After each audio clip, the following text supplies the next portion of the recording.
One burger, $28. A glass of beer, $14.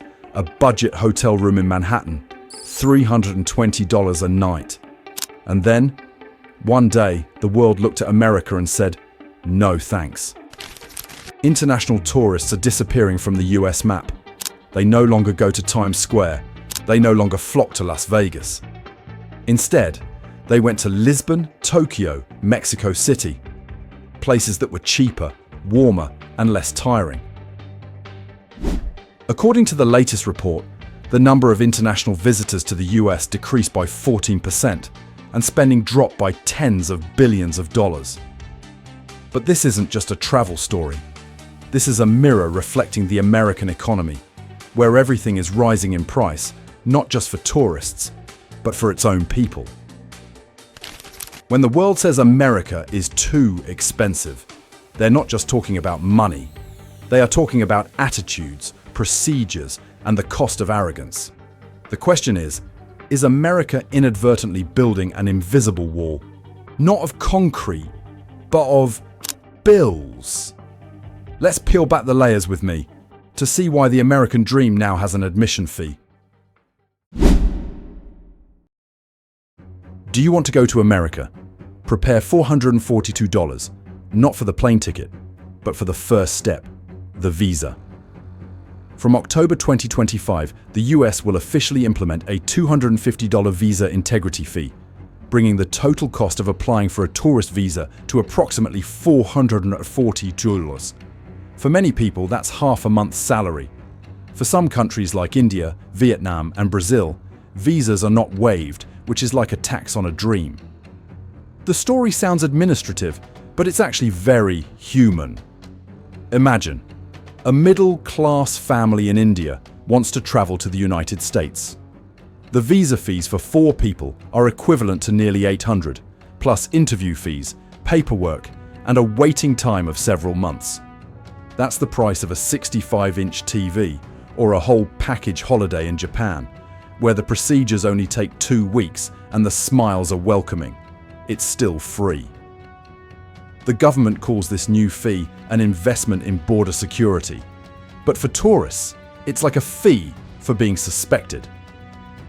The first feeling that comes to mind when I think of America is no longer the Statue of Liberty, but a 15-minute interview as tense as an oral exam. The Welcome to America atmosphere gradually turned into prove that you deserve to enter. And don't forget, this is a time when the dollar is at its strongest in years, making all costs, from hotels and dining to Uber, more expensive. In other words, after paying $442 to get in, visitors still need to prepare a wallet more than twice as thick for everything inside. The American dream is now like a Disney park. Admission is expensive, and you still have to pay extra for every single item. But this expensive shot didn't just hit tourists. When international tourist numbers decline, every ordinary American, a New York Uber driver, a Vegas hotel employee, a Florida souvenir vendor, also loses a portion of the income that once supported them. According to the US Travel Association, every 35 international visitors create one job. So when tourists disappear, jobs disappear with them. A small visa fee, which sounds logical, is spreading like a domino effect in people's wallets.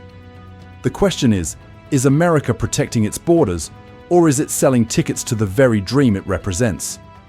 And more importantly, if that dream becomes increasingly expensive, who will still want to buy tickets?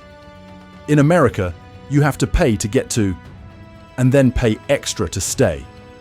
A saying that sounds like a joke, but every drop in international tourism is making it a reality.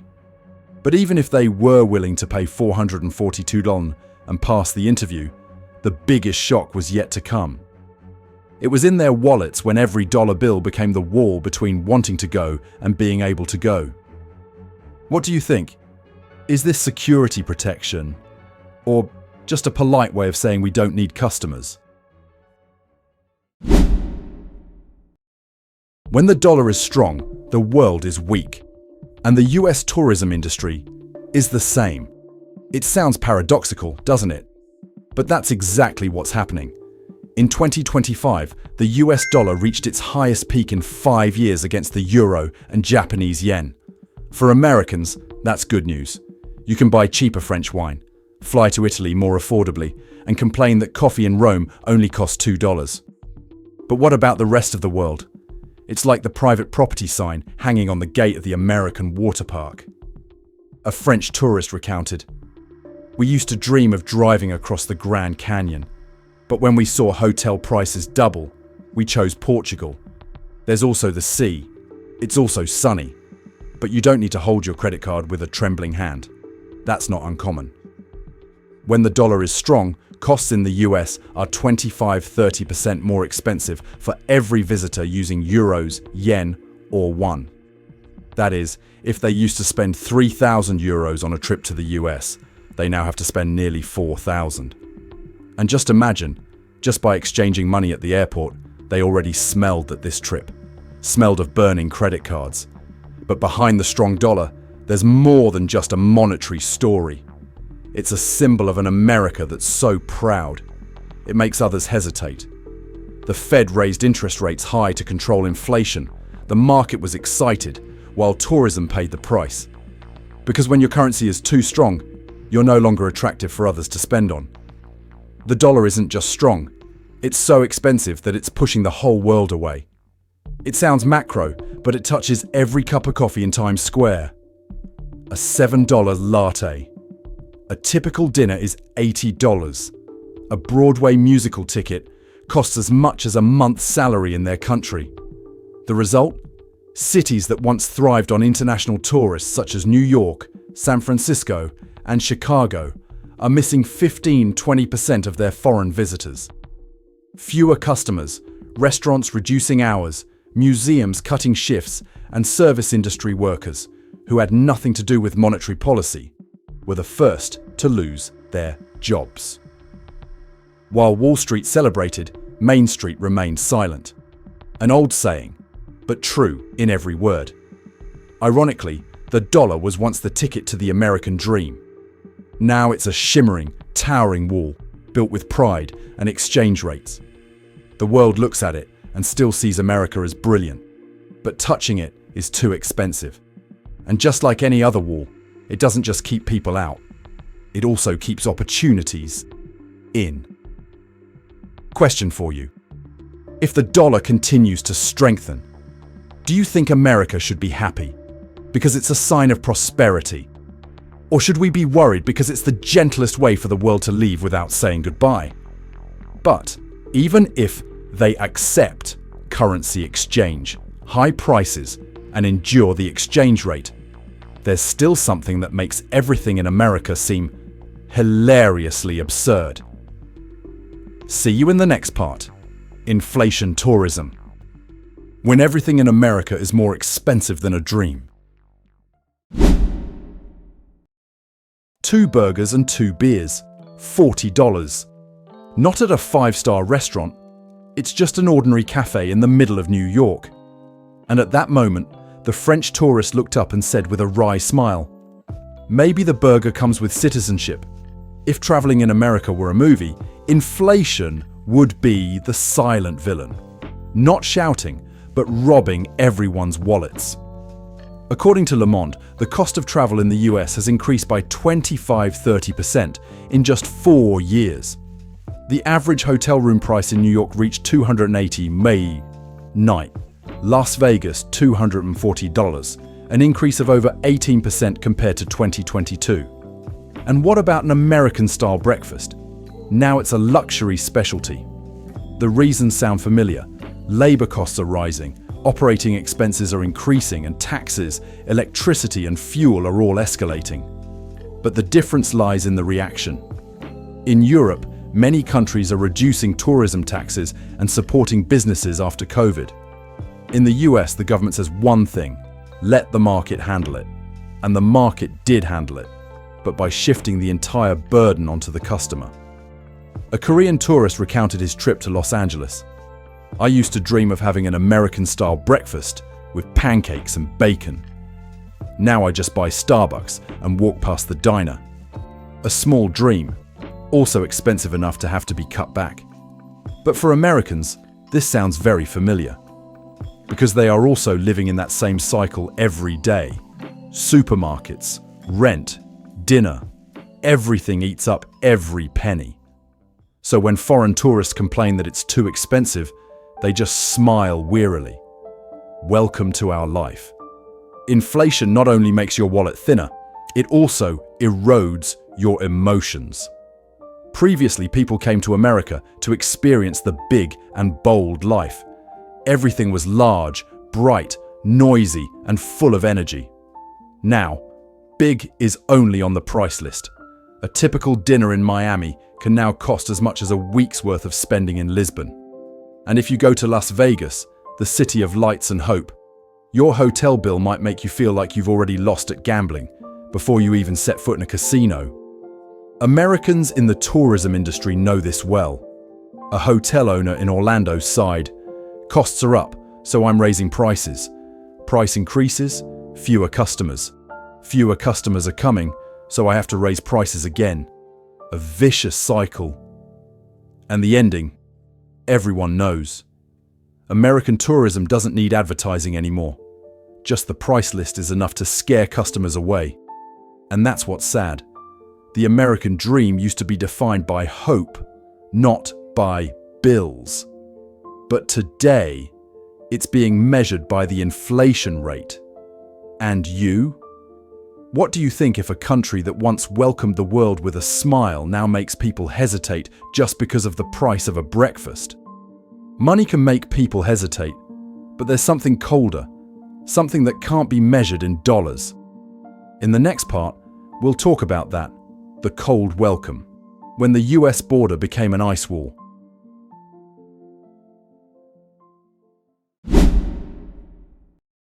America once opened its arms. Now, hold out your hand, so I can check your passport. If you ask a European tourist about the feeling of flying to America, they probably won't talk about Times Square or Hollywood. They'll tell you about the endless lines at immigration, the eye-straining neon lights, and the dry voice.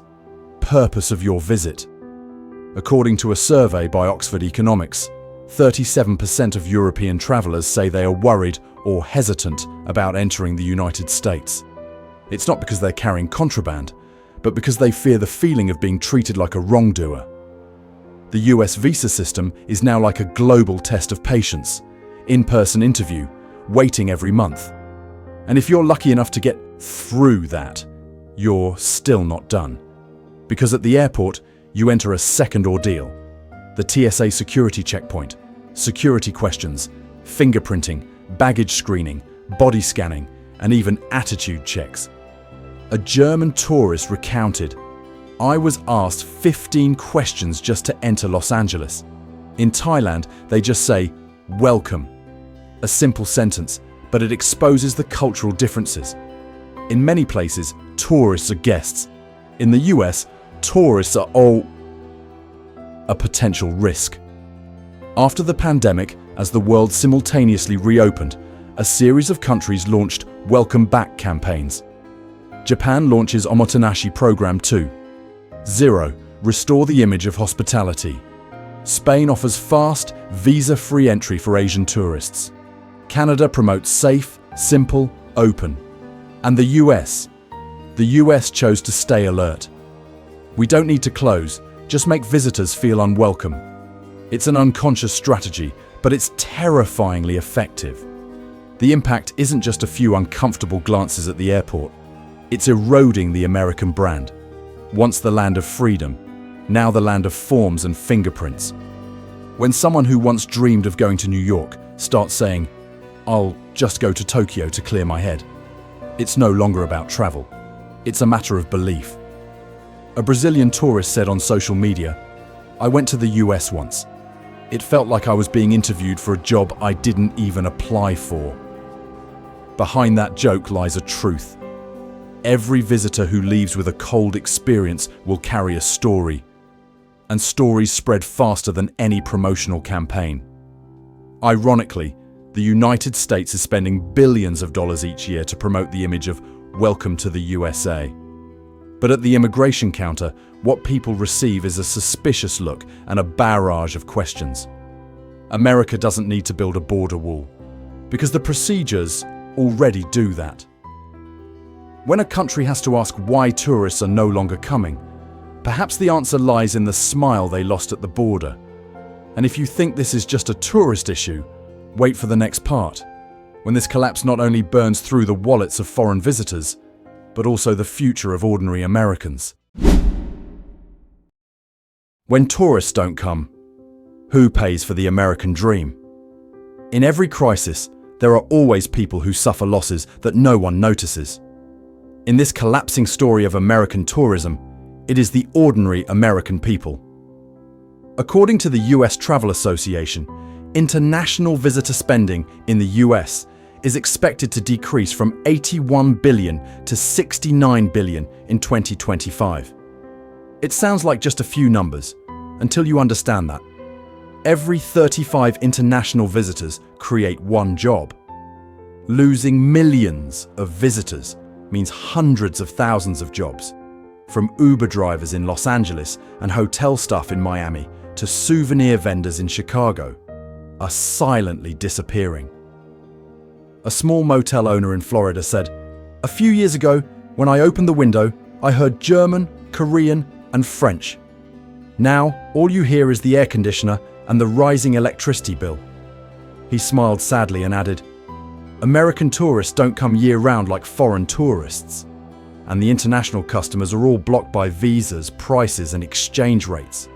And so, cities that thrive on international tourists, New York, San Francisco, Orlando, suddenly resembled elegant restaurants with no reservations. The staff were still standing there, the tables and chairs were still lit, but no one came." That's the bitter part.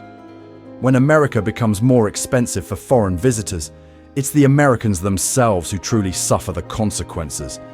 It's not because they missed their vacation flight, but because they lost customers, lost income, and lost motivation. Those in the tourism industry aren't just losing money, they're also losing the pride that the world wants to visit us. Now, instead of hearing, "Where are you from?" they hear, "Why is it so expensive?" And no one has the answer. The irony is, the US is still spending millions of dollars to promote Visit USA around the world. But that advertising budget is drawn from the taxes of people who are losing their jobs because no one is coming. A circle of irony so perfect that no one wants to laugh. We are protecting the border, but we are forgetting to protect livelihoods. And that's the most heartbreaking thing. The American dream used to be an invitation. Come and see what freedom looks like. Now it's like a movie ticket for a theater that's turned off the lights. When the world stops wanting to come, America not only loses money, but also loses the admiring gaze that once made it special. What do you think? Is America truly being protected? Or is it just locking its own doors and wondering why the neighbors aren't coming over anymore?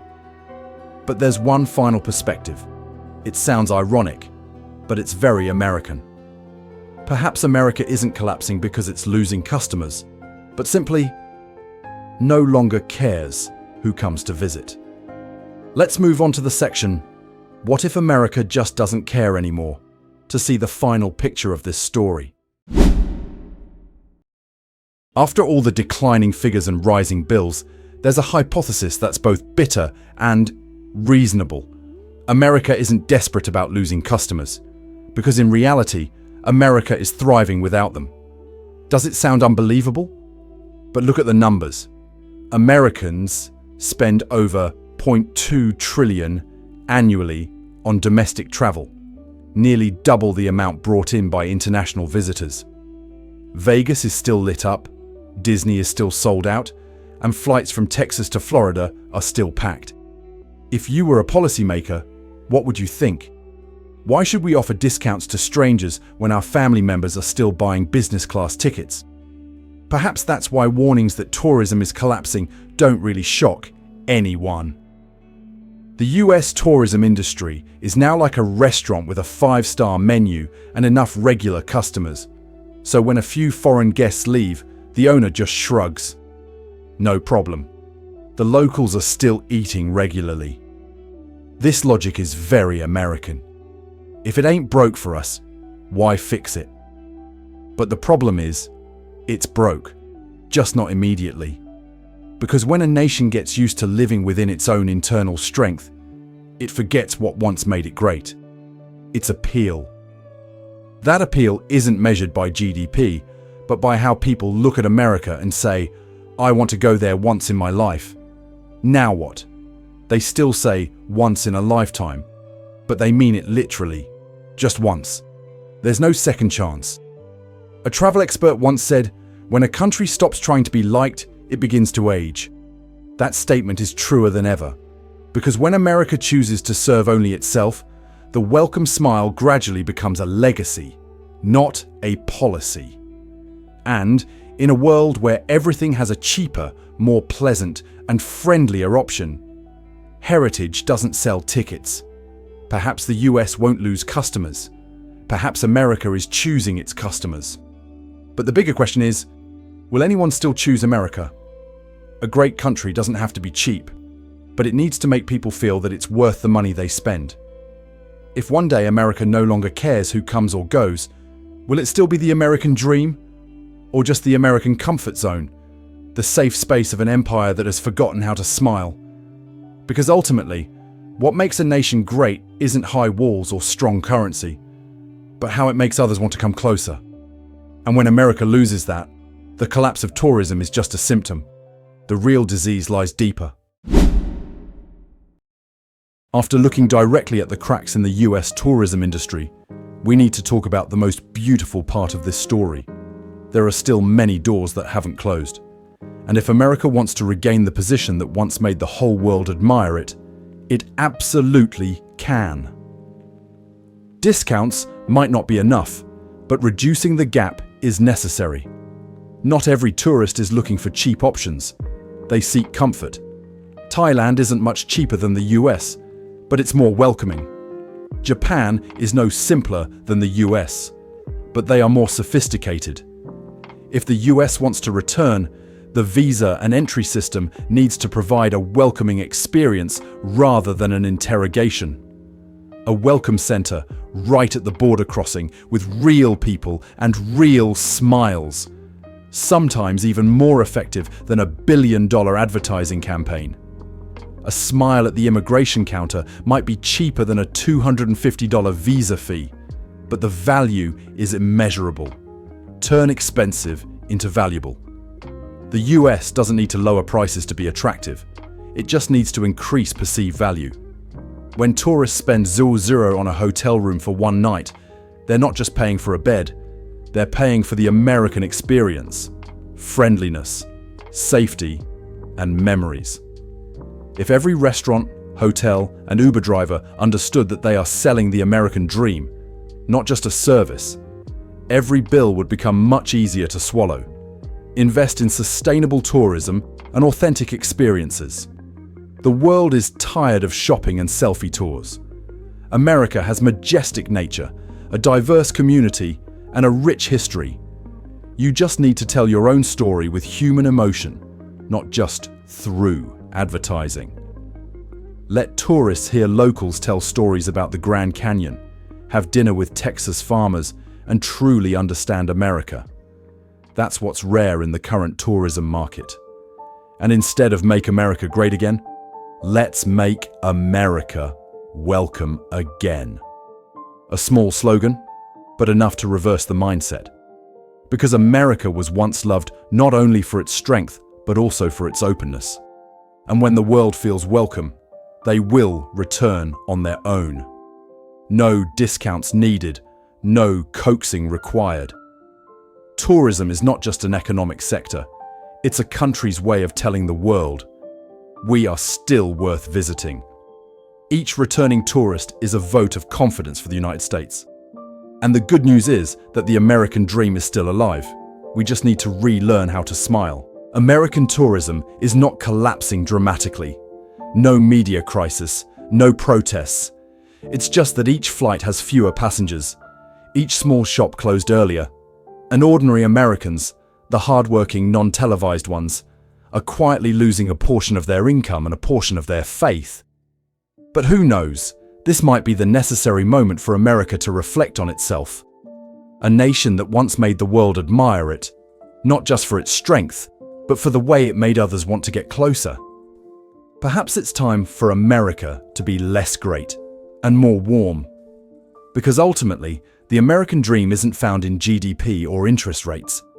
It lies in the feeling of being welcomed, being free, being trusted, both by the locals and by visitors. And now, I'd like to hear your opinion. Do you think America is truly expensive, or is it just more distant? If you were a policymaker, what would you do to make America welcome again? Please leave a comment below. I read everything, and perhaps your opinion will be the topic for the next video. If you find this video thought-provoking, please like it and share it with someone who once told me I would go to America one day. And if you love true stories and unvarnished, no-holds-barred analysis, subscribe to the channel and hit the bell to make sure you don't miss the upcoming video series. The content in this video is compiled from public sources, independent travel reports, and data. All analyses and comments are for educational purposes, explanation, and to stimulate discussion only, and do not represent any political, partisan, or organizational viewpoint. All data and observations are subject to change over time. Encourage viewers to verify and respectfully critique the information themselves.